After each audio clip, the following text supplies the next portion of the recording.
Mrs. Graham, nice to meet you. I'm Dr. Bailey, so I'm one of the SHOs on the ward. And it's your dad, isn't it, Mr. Gordon? I mean, I believed you wanted to talk to me, but I also wanted to talk to you, so it works out well. I mean, do you want to go first? And I want to sort of know what's going on with my dad and you know, where we're up to. Where we're up to, yeah, no, definitely. So you want me to explain really kind of what's happening medically speaking? Yeah, definitely. Before we do that, would you mind just me asking you a few questions? Because obviously it's the first time we've met and your dad's been in hospital just only for a couple of days. So we know he's got a diagnosis of motor neuron disease. Yeah. And he's young, isn't he? He's 45. Yeah. Just tell me, if it's okay, and you do know this, when the diagnosis was made, how long he's had it, and just leading up, just to try and give me a little bit of background as to, and I'll obviously take over what's happening now. He has had it, I suppose, time goes so fast, but I think it's about 4 or 5 years. Okay, so about 40s, yeah, okay. He is in a nursing home. Yep. Because he can't really look after himself. Okay. But in other ways, he's not so bad yet. Yeah. And how long has he been in the nursing home then? Or about a year or a bit less. Okay, so the last 12 months. And has he been in hospital beforehand, before this admission, with any problems relating to his motor neuron disease? I'm not sure if it's directly related. He's been in with this pneumonia problem before. He has? Yeah, he's been in, I suppose, 3 or 4 times. Oh, really? So this is a recurrent problem, is it? Yeah, but I don't know if that's the motor neuron disease or whether he's just prone to pneumonia, you know. Yes, yeah. Okay. And like you say, he's in a nursing home. He's been there for about a year or so. For a bit less, but not than a much less. Yeah. And does he? Can he care for himself, or does he need help? He needs help. That's why he went in. See, it's no relations. It's all accepting me, and I work full time, and this sort of seemed the only solution, really. Yes, yeah. Apart from the fact I'm married with kids and we just haven't got room. We only live in a flat. Oh, okay. And are you his next of kin? You are his next of kin? I'm the only relative, yeah. Oh, okay. But possibly in other circumstances, if my mother hadn't died, I mean, he would have been at home. Okay. He's not that bad. Right, okay. And feeding issues, sometimes with motor neuron disease, are an issue. As your father, do you know anything about the feeding that's been happening in the nursing home? Is he on any special diets or anything like that? He has fairly liquidised stuff, and they do feed him because he has trouble with the coordination and getting his hand up, but he doesn't choke or anything. No.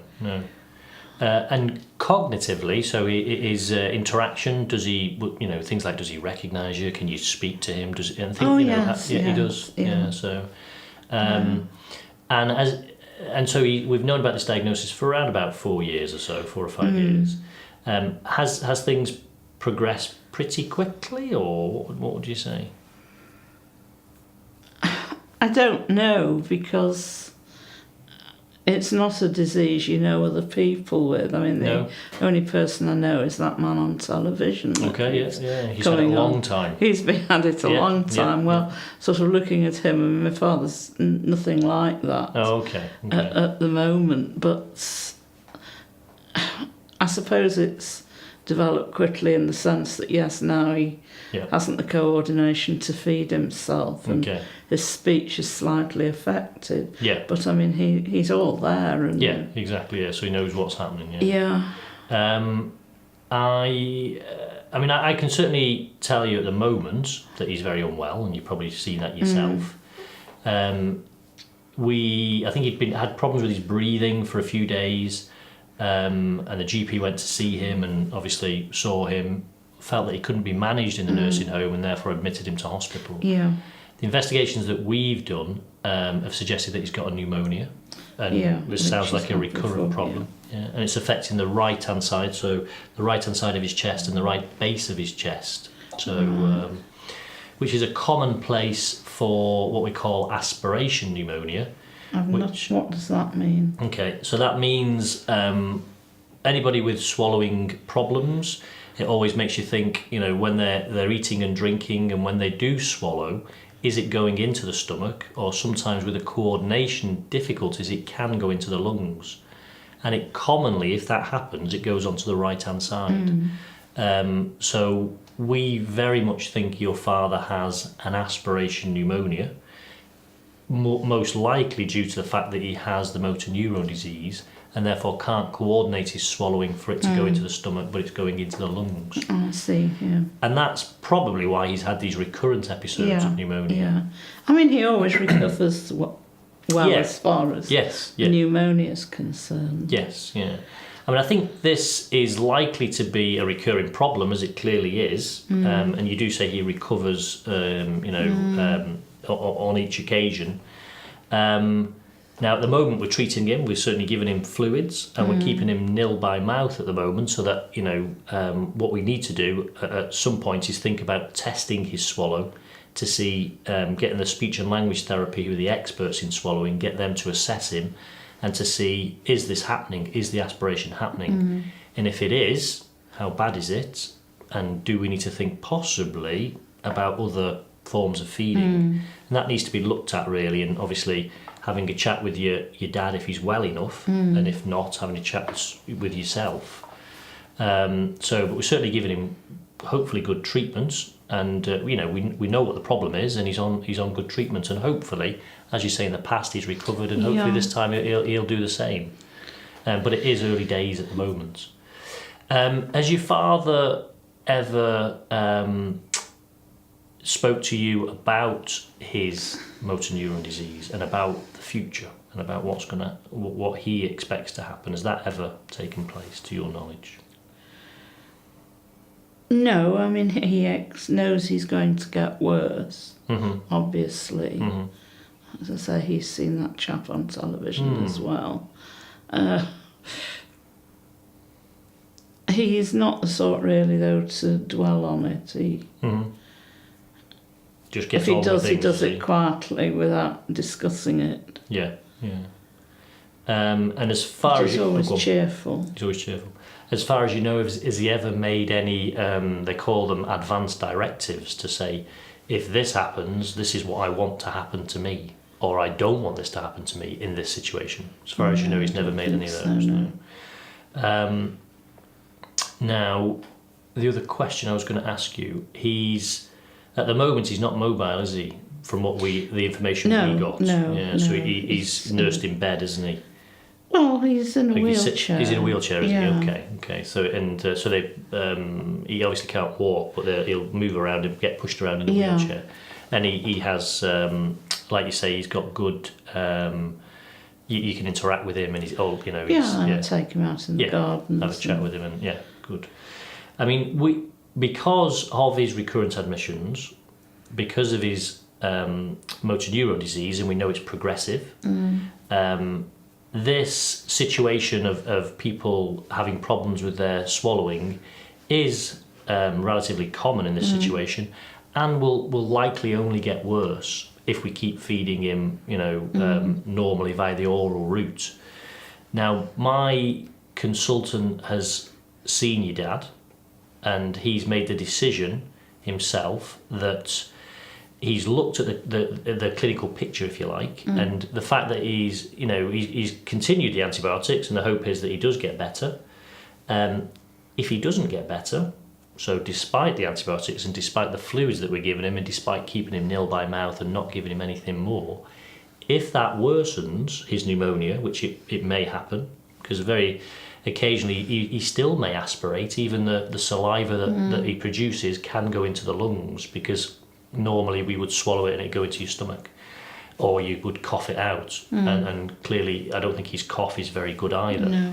So if that was to get worse and his pneumonia was to get worse, my consultants made the decision that if he gets worse and he gets to a point where, you know, the pneumonia is overwhelming and his heart stops or his breathing stops, then we would let that happen and not intervene. So that's called, if we did intervene, it'd be called resuscitation, which you've probably heard of and maybe seen on the television.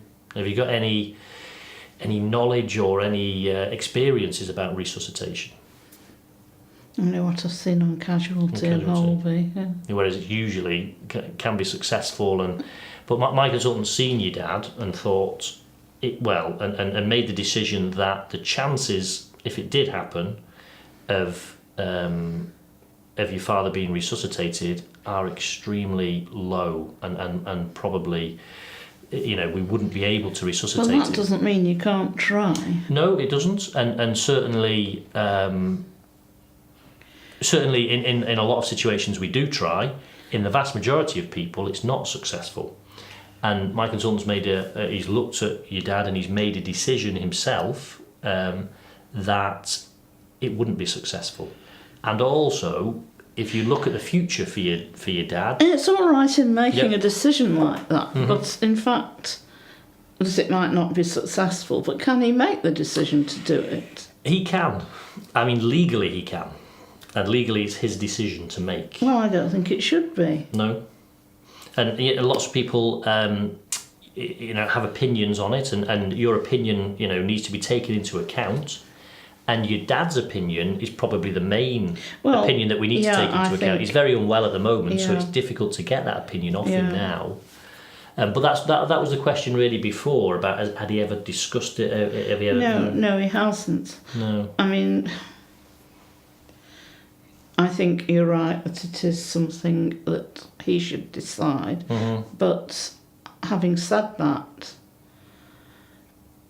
he's still quite young and he isn't that bad when he's well. Right, okay. 2 minutes. I mean, he still has some quality of life. Yeah, yeah. And I'm appalled that somebody's going to make that decision who hasn't seen him as he normally is. No, that's correct. I don't think he's met your dad before. No. So he's only seen him ill. Yes, yeah.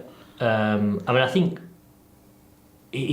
what he's done is he's tried to look at the whole picture and the fact that your dad's been in before with the pneumonias and this is a recurrent problem. That's really why he's made that decision, because things are only going to get worse, if you like. And yeah, I do realise that only too well, and I'm coming from the point that I actually know I might get motor neurone disease. I'm very well aware of that. Yeah. And I feel that if I was at the point my father was at now, I would not want somebody to make that decision. I might well when I got worse, but I wouldn't at the moment. So if you so if you was in his position, you personally would want to be resuscitated at this or stage of the illness, okay. And I feel I can't make that decision, and I think he's very ill at the moment, but when he recovers, and I think he will recover. Okay, and I think at that point is the time to discuss it with him, because I feel he should make the decision. I realise that leaves you with a problem of what happens if this goes wrong on this illness. I mean, I agree with you that certainly your opinion is warranted, and I think your opinion needs to be taken into account. The decision's already been made, and the document has been signed, if you like. I think probably what we should do is probably arrange a meeting with my consultant who's made that decision with yourself and maybe some other members of your family. And well, I haven't got any of the members of the family. I'm the only one. Okay. So thank you. Would you like to highlight the what you think are the most important points that this case illustrates, please? I think it illustrates quite a few different points. The first one, I suppose, is autonomy. Which is, what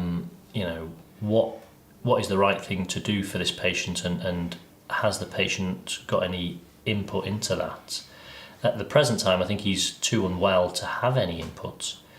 So I think it's important to try and find out if he had any ideas beforehand, before he became unwell, that can be taken into account. And it would appear, certainly from his daughter, that there was no such advance directive or anything like that.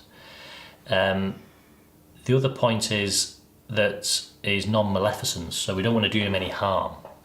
And certainly an attempted resuscitation is potentially doing him harm because it won't be successful. Now, obviously the decision for do not resuscitation has been made by a different person, and I'm trying to relay that to her. I think one of the important things is to try and make it a medical decision rather than a decision that she needs to make herself. So